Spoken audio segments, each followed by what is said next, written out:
It's the driest national park in the US, and it boasts the lowest elevation in North America. And with a record-breaking temperature of 134 degrees Fahrenheit in 1913, it's the hottest place on the planet. So why on earth would anyone want to visit Death Valley? Well, in a landscape of extremes, Death Valley offers unique, vibrant scenery with relatively mild temperatures in every season but summer. Plus, the park's enormous size, isolation, and limited lodging options make it the ideal RV destination. Death Valley is located in eastern California with a small part in Nevada. About as big as Connecticut, it's the largest national park in the continental US. With nearly 1,000 miles of paved and dirt roads, it's smart to map an itinerary before setting out. There are several ways to enter the park. The closest big city, Las Vegas, lies 2 hours east. Nevada is the most direct approach to Death Valley's major attractions, following California Highway 190.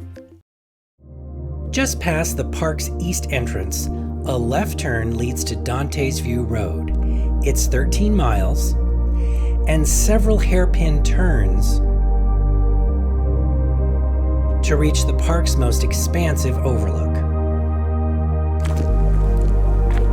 At nearly a mile high, Dantes View towers over a valley that lies below sea level. From here, it's easy to understand that Death Valley was once a shallow ocean, albeit some 250 million years ago. Framing the panorama, mountain peaks rise more than 11,000 feet. The park's western entry lies that direction too, which we'll drive soon. Returning to Highway 190, it's 20 miles west and a short walk to Zabriskie Point, the park's prettiest sunrise spot, which stuns any time of day. For a more intimate view of these Badlands, there are a couple of excellent hikes. One of the best starts at the nearby Golden Canyon parking area. If something seems familiar, you might remember the setting from the original Star Wars. In fact, Death Valley provided the backdrop for numerous desolate desert locations in George Lucas's early films. From Zabriskie Point and Golden Canyon, it's a short drive to Furnace Creek, home to the park's headquarters, campgrounds, and a gas station. It's also a crossroads for points leading north, west, and south. Jumping to the southern part of the park, California Highway 178 lies closest to Interstate 15 and Los Angeles. Dropping several hundred feet to the valley floor, the road leads to the #1 feature on the National Park's official list of Death Valley must-see locations. Badwater Basin sits at the foot of 11,049-foot-tall Telescope Peak. A marker high above the parking area indicates how far below sea level we've dropped. At minus 282 feet, Badwater is the lowest point in North America.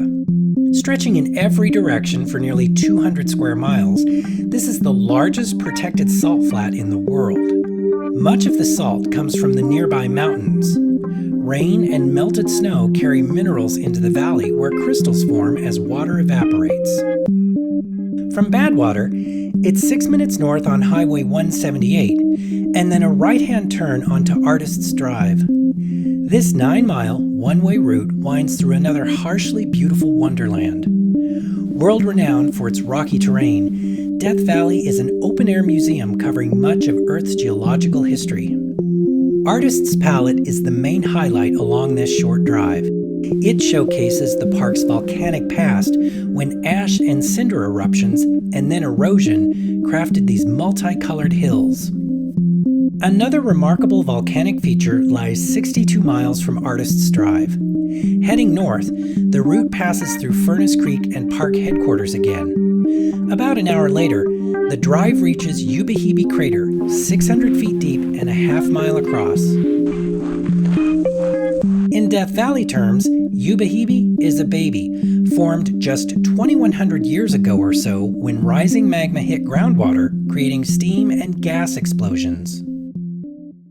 Now starting from the western boundary of Death Valley and driving east, Highway 190 begins a dramatic descent into the park. The Father Crowley Vista Point lies more than 4,000 feet high. And then it's all downhill.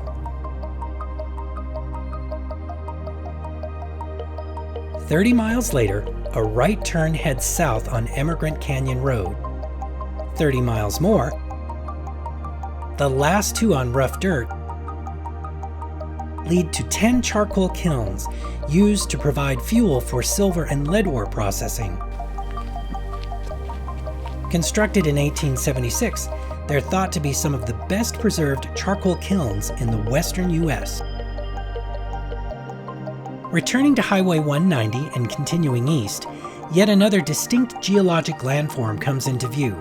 However, this one changes with the wind. The Mesquite Flat sand dunes rise nearly 100 feet and formed thanks to a natural barrier, southern mountains trapping eroded particles as they blow from northern mountains. Named after mesquite, the tree thrives in the area and twists while growing to keep from being buried. Continuing 23 miles east, it's another swing through Furnace Creek. It goes without saying to monitor fuel level as well as the temperature gauge. With its excessive heat, vast distances, and extraordinary elevation changes, Death Valley is torture on vehicles. You'll also need to keep tabs on whether it's suitable to drive secondary roads due to length restrictions, weather, and road conditions. Winters can be icy and summers bring flash floods. Summer travel isn't recommended unless you want to potentially experience 120 degrees.